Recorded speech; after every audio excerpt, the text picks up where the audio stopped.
It's the Task Management and Time Blocking Podcast, episode 31. You've been listening to this podcast for a few episodes. You've taken note of the format, which is different.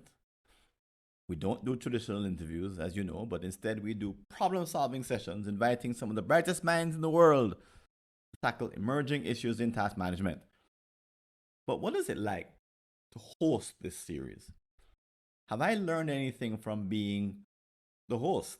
What can I share after 32 episodes and a full season? Because we're moving on to season 2 as of the next episode. In this solo episode, I'll be sharing my experience and what you can take away from the lineup of guests I've had on the show since early 2022. I'm Francis Wade, and welcome to the Task Management and Time Blocking Podcast.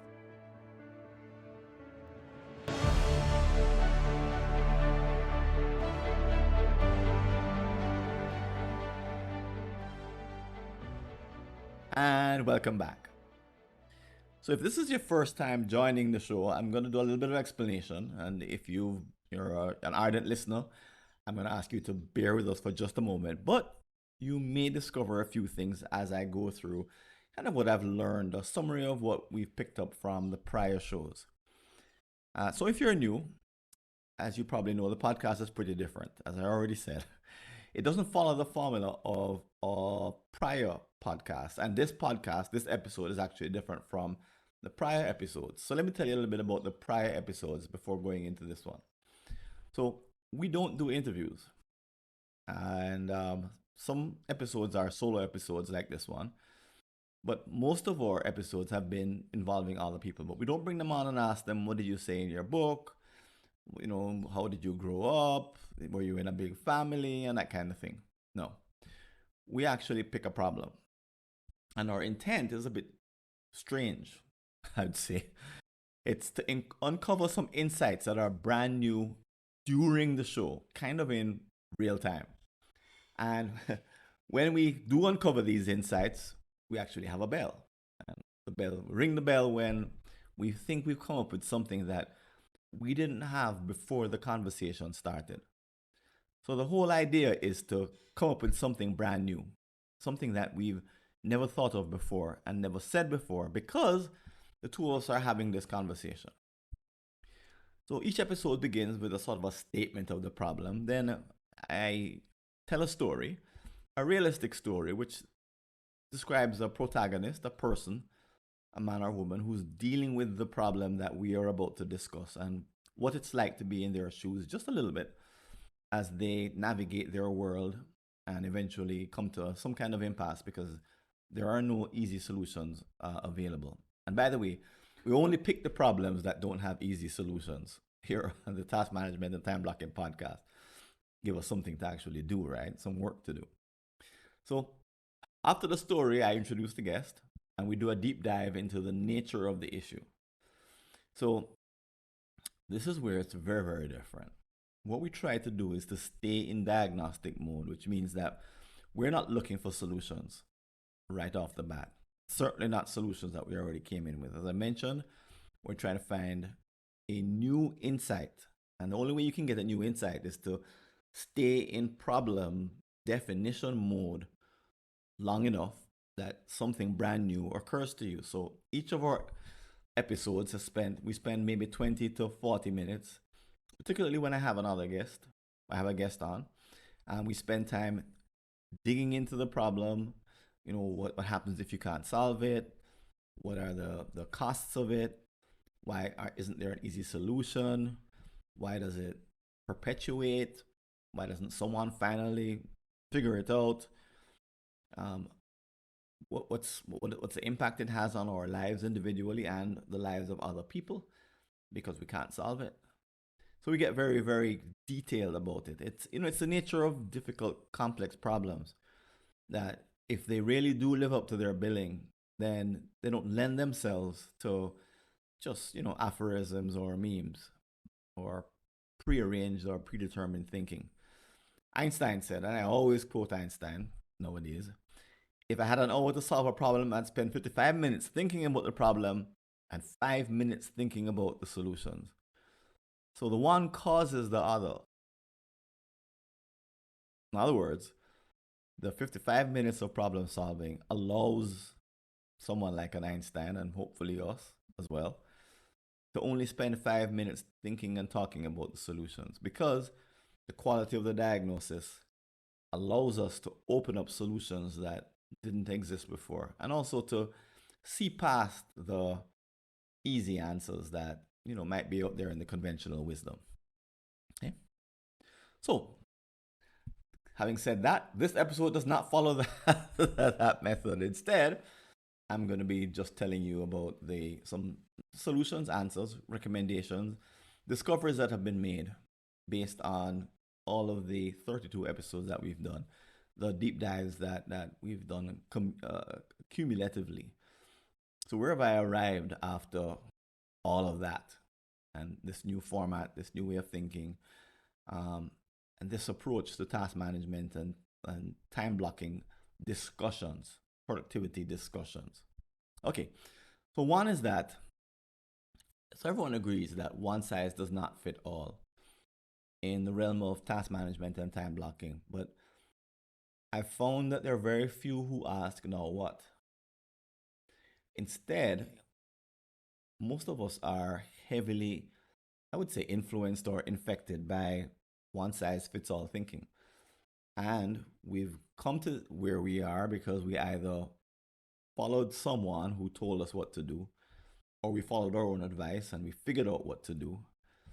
In either case, it's not very different. We have arrived at what we think we should do, and we're now about rinse and repeat. Very few of the folks I could have interviewed who I didn't interview. The ones who came on are the ones who are willing to ask, now what? But they're a small number. There's a lot of people I approached who don't think this way at all. They want to sell a book or a training, or they have their own podcast, their own line of thinking. And for them, their line of thinking is the answer. And that's it. Very few go past that to say, okay, if one size fits all really doesn't fit all, and if it's a profound difference from trying to follow a one size fits all solution, then what does it imply and what does it demand of us as people who are trying to be productive? So that question does not get asked. Okay, that's one thing I discovered that was a bit of a surprise.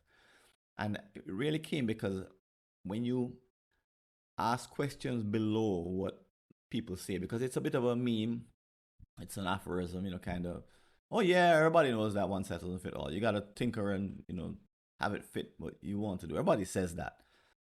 But very few ask, okay, if that's true, now what? What does that imply? Okay. So that's the first thing I discovered. We're in very, very rare territory. So some of the other things I discovered is that when you start to ask the question, now what? You realize that the old way of approaching task management around following one prescription is, I mentioned that it's pervasive and it's almost like it's infected all of us. But what it's based on is quality followership. So being a good follower. So if someone offers you a method, you could spend decades, and I've met people who spent decades trying to follow what is written or has been prescribed to them in a book, videotape, whatever, whatever it may be encapsulated in, and that it's really about being a good disciple, someone who follows the instructions, because at some point, the person who put together the thinking says, don't do this and don't do that, or else you have no right to expect good results. In other words, they're warning you not to stray from their teaching.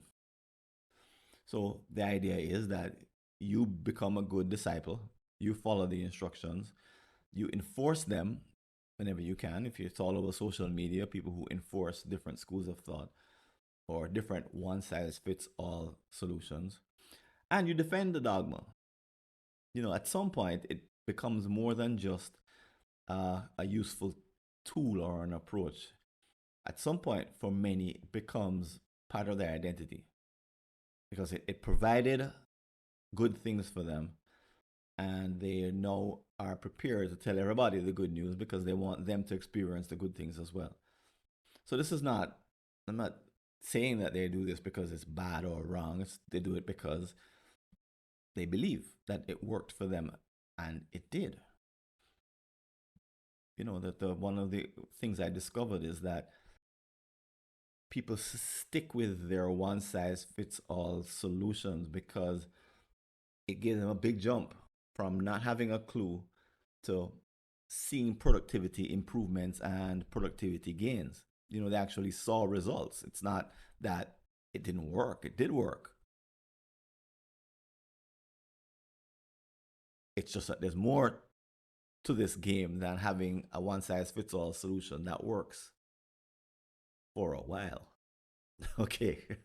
Um, the other thing I discovered about, once you start asking no what, is that you become open to all different kinds of ideas, solutions, tools, techniques, practices. But now you need really good diagnostic skills to be able to sort through them. So you don't want to have to go through and test them one by one. And there are folks who have tested many approaches one by one. My colleague Melanie Wilson, Dr. Melanie Wilson, has appeared twice on the podcast, and she wrote a book on how to, basically she went through one new technique each week for a year and tried it and tested it.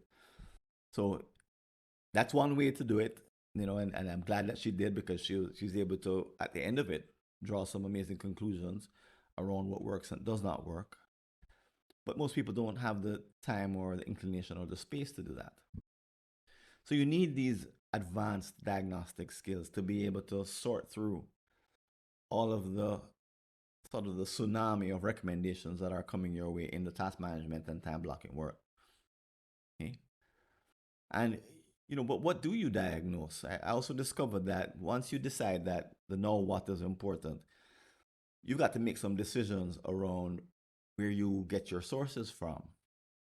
So I see people on Reddit all the time, trying to do diagnosis. They don't use that word as much, but they describe a problem and they say help. And people jump in with their one size fits all solutions for the most part. But the answers that they give don't help the person asking the question to become a better diagnostician.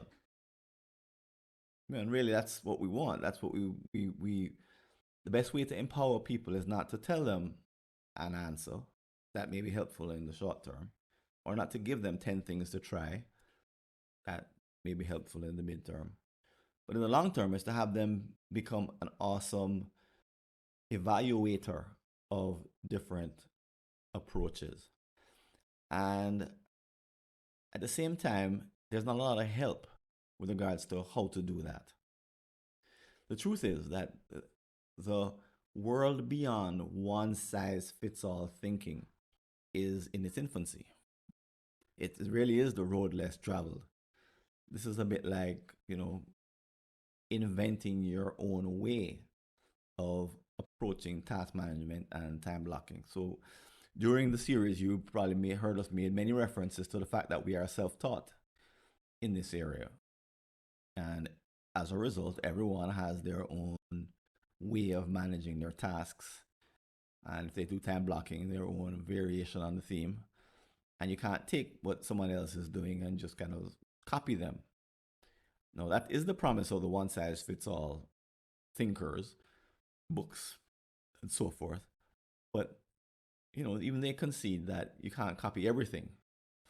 But interesting, none of the books I've read or the approaches that I've come across that promote a one size fits all solution, a generic solution, tell you know what? That if you're going to customize this approach that we're giving you, they don't begin to tell you how to do it. They just tell you, just do it. They don't tell you, okay, this part's essential, don't mess with it. It's a bit like a car, right? If you're going to customize a car, They would say, okay, this part's essential. Don't mess with that part unless you're highly skilled. Sure, you can repaint it. You can get somebody to put on some fenders. You can change, you could change the cosmetics, change the seats. But here are the parts that you don't touch unless you really know what you're doing. And the one size fits all proponents don't give any actual advice that I've seen with respect to how to customize their recommendations and make them their own. They really are in the world. That's why I say the world of one size fits all may make a few concessions like that, but it's fundamentally based on the idea that followership and being a good disciple is kind of like the key behavior, not being an awesome diagnostician. That's an entirely different world to live in, and that's maybe the biggest discovery I've made. That being in that world and staying in it is rare, the road less traveled, and it's not supported by very many people who say they're experts in this area. They'll say things that sound like it, but they don't say that you've got to relocate your mind, have a brand new mindset, and that you need to give up the followership mindset to be an awesome diagnostician on your own. That's a different mindset, and that's required. So let's assume that you do buy into this idea that I need this different mindset. So here's some of the challenges that I picked up on that have not been resolved even. How do you track your errors? How do you figure out your mistakes?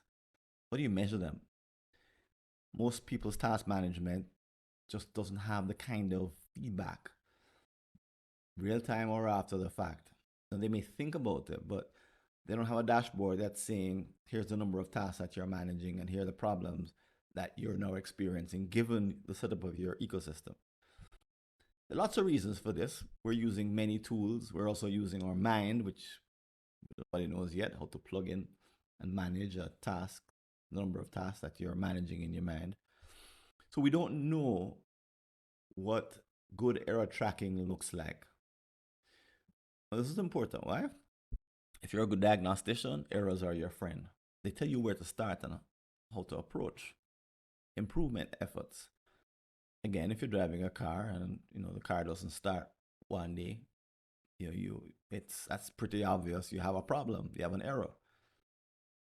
There are car computers now that you can plug into, and as far as I know, they can tell you what kind of errors and mishaps the car has been producing, because it's now built into the car that the computer's tracking them.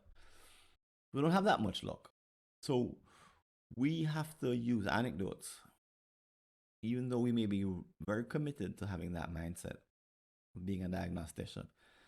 All we have to fuel it are anecdotes. And I wish there were a book I could point you to that says, okay, here's how you manage your errors in terms of logging them, just capturing them. And here's how you diagnose them. Doesn't happen so far. Doesn't exist so far. As such, we don't really know in detail what progress looks like in task management. So in the diagnostician world, I've advocated creating your own path and then following the steps as you follow your own plan. And that's what progress looks like. However, that approach is pretty daunting. It's a subject of my book, Perfect Time-Based Productivity, but it's not an easy path to follow, because it's not easy to put together a multi-step plan. We just don't have the experience of doing it. No, I've met and I've taught people how to do it. I've seen them have success doing it. But have I tracked 50 of them over the last 3 years? No. So the data doesn't exist to follow what the diagnosticians are doing and how well they're doing it. So we don't really know what path they take. So we can intuit that if you're making progress and reducing errors, then by reducing errors, then we could say that you're growing. But if you're not measuring the errors, then we're back to kind of just a feeling. And that's just not good enough. We need far better tools and a far better method for approaching our improvement. So to wrap up, I'm hoping that there are leaders in the diagnostic world, that more leaders will emerge, and that there'll be a clearer distinction between it and the one size fits all world. And in case if you might be wondering, are things like getting things done and Pomodoro and the Covey approach, and are they in that one size fits all? The answer is yes. They are the foundation, some of the foundation methods for that world. Even though they do say, "Oh yeah, no, don't worry, you can make some changes." But as I said, that's not the same as being in the world of a diagnostician. And I'm still looking for people to bring on the podcast to interview, or not interview, to problem solve, because we don't do interviews. I'm still looking for them to invite them to the task management and time blocking conference. I'm still hoping to pick up books that are in the world of a productivity diagnostician that enhance that skill, that are based on that premise. And if you are someone who is that, or you know someone who is, let me know. I'd love to bring them on the show. And if you're also sort of wondering why I haven't tackled certain problems or challenges in task management and time blocking, send me a note. I'm looking to add to my list, and I'm willing to go look for experts in very unconventional areas that they might not even be thinking about task management, but there could be analogous solutions being developed that we could bring into this world of task management and time blocking with respect to being a great diagnostician. So if you know of any interesting problems that need to be solved, and that are perhaps being solved in other fields, let me know. That line of thinking is extremely valuable to the work that we're doing here on this podcast and to our mission. So I'd love to hear from you. I know that our listenership rather has been growing steadily. And as far as I can tell from what I see out there in the podcast world, there's not another podcast like this one. So we are establishing a pretty decent space, and I'd love to hear from you in either with an idea, or just if you leave a comment and feedback in Apple Podcasts, or if you contact me directly via our website, www.timeblocking.summit.info. This is Francis Wade signing out, and I'm calling it game over, I guess, for season number 1 here at the Task Management and Time Blocking Podcast. See you in season 2. All the best.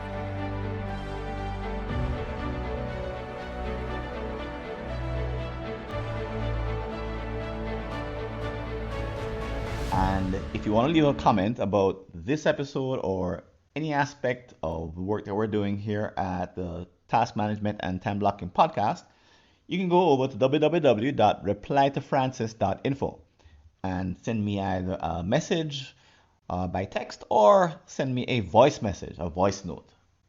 And as you probably know, we have a couple of places that you can interact with other people, talk about this episode.